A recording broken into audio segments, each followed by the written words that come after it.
Time Machine by H.G. Wells. Chapter 16. After the Story. I know, he said after a pause, that all this will be absolutely incredible to you, but to me the one incredible thing is that I am here tonight in this old familiar room looking into your friendly faces and telling you these strange adventures. He looked at the medical man. No, I cannot expect you to believe it. Take it as a lie, or a prophecy. Say I dreamed it in the workshop. Consider I have been speculating upon the destinies of our race until I have hatched this fiction. Treat my assertion of its truth as a mere stroke of art to enhance its interest, and taking it as a story, what do you think of it? He took up his pipe and began in his old accustomed manner to tap with it nervously upon the bars of the grate. There was a momentary stillness. Then chairs began to creak and shoes to scrape upon the carpet. I took my eyes off the time-traveller's face and looked round at his audience.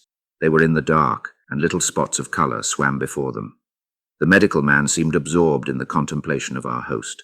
The editor was looking hard at the end of his cigar, the sixth. The journalist fumbled for his watch.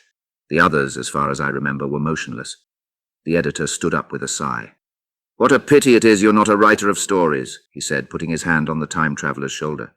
"You don't believe it?" "Well, I thought not." The time-traveller turned to us. "Where are the matches?" he said. He lit one and spoke over his pipe, puffing. "To tell you the truth, I hardly believe it myself. And yet—" His eye fell with a mute inquiry upon the withered white flowers upon the little table. Then he turned over the hand holding his pipe, and I saw he was looking at some half-healed scars on his knuckles. The medical man rose, came to the lamp, and examined the flowers. "The gynoecium's odd," he said. The psychologist leant forward to see, holding out his hand for a specimen. "I'm hanged if it isn't 1:45, said the journalist. "How shall we get home?" "Plenty of cabs at the station," said the psychologist. "It's a curious thing," said the medical man, "but I certainly don't know the natural order of these flowers. May I have them?" The time-traveller hesitated. Then suddenly, "Certainly not." "Where did you really get them?" said the medical man. The time-traveller put his hand to his head. He spoke like one who was trying to keep hold of an idea that eluded him. "They were put into my pocket by Wiener when I travelled into time." He stared round the room. "I'm damned if it isn't all going. This room and you and the atmosphere of every day is too much for my memory. Did I ever make a time machine or a model of a time machine? Or is it all only a dream? They say life is a dream, a precious poor dream at times, but I can't stand another that won't fit. It's madness. And where did the dream come from? I must look at that machine, if there is one." He caught up the lamp swiftly and carried it, flaring red, through the door into the corridor. We followed him.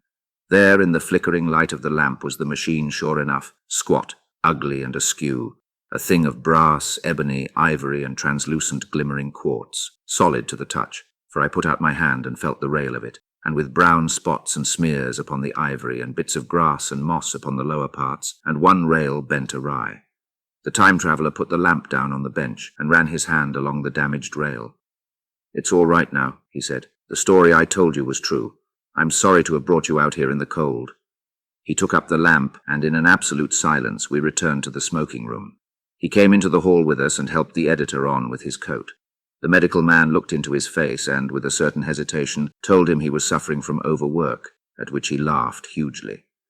I remember him standing in the open doorway, bawling good night. I shared a cab with the editor. He thought the tale a gaudy lie. For my own part, I was unable to come to a conclusion. The story was so fantastic and incredible, the telling so credible and sober. I lay awake most of the night thinking about it. I determined to go next day and see the time-traveller again. I was told he was in the laboratory, and being on easy terms in the house, I went up to him.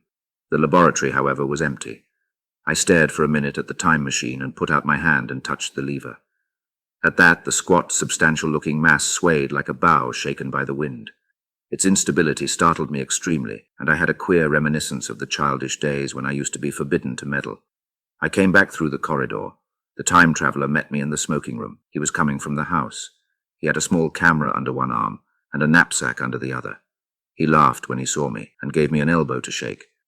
"I'm frightfully busy," said he, "with that thing in there." "But is it not some hoax?" I said. "Do you really travel through time?" "Really and truly I do." And he looked frankly into my eyes. He hesitated. His eye wandered about the room. "I only want half an hour," he said. "I know why you came, and it's awfully good of you. There's some magazines here. If you'll stop to lunch, I'll prove you this time, travelling up to the hilt, specimens and all. If you'll forgive my leaving you now." I consented, hardly comprehending then the full import of his words, and he nodded and went on down the corridor. I heard the door of the laboratory slam, seated myself in a chair, and took up a daily paper. What was he going to do before lunchtime? Then suddenly I was reminded by an advertisement that I had promised to meet Richardson, the publisher, at 2. I looked at my watch and saw that I could barely save that engagement. I got up and went down the passage to tell the time traveller. As I took hold of the handle of the door, I heard an exclamation, oddly truncated at the end, and a click and a thud. A gust of air whirled round me as I opened the door, and from within came the sound of broken glass falling on the floor. The time traveller was not there. I seemed to see a ghostly, indistinct figure sitting in a whirling mass of black and brass for a moment, a figure so transparent that the bench behind with its sheets of drawings was absolutely distinct. But this phantasm vanished as I rubbed my eyes. The time machine had gone. Save for a subsiding stir of dust, the further end of the laboratory was empty. A pane of the skylight had apparently just been blown in. I felt an unreasonable amazement. I knew that something strange had happened, and for the moment could not distinguish what the strange thing might be.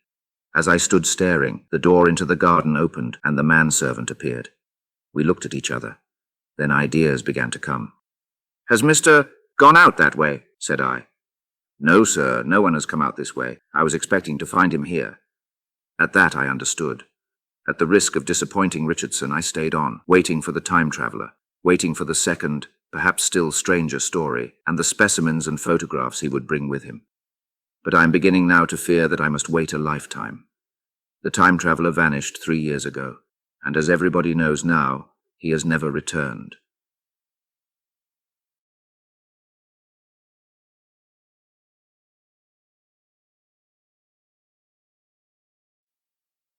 Epilogue. One cannot choose but wonder, will he ever return?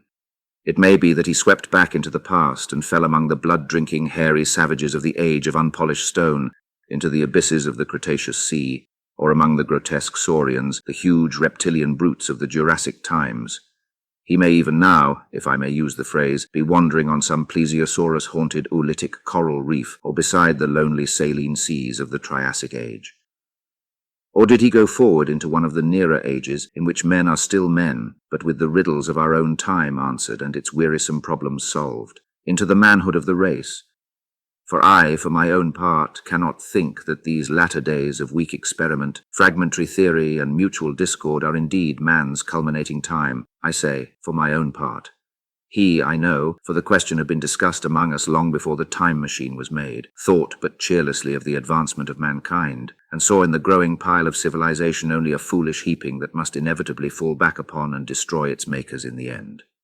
If that is so, it remains for us to live as though it were not so. But to me the future is still black and blank, is a vast ignorance lit at a few casual places by the memory of his story. And I have by me, for my comfort, 2 strange white flowers, shriveled now and brown and flat and brittle, to witness that even when mind and strength had gone, gratitude and a mutual tenderness still lived on in the heart of man.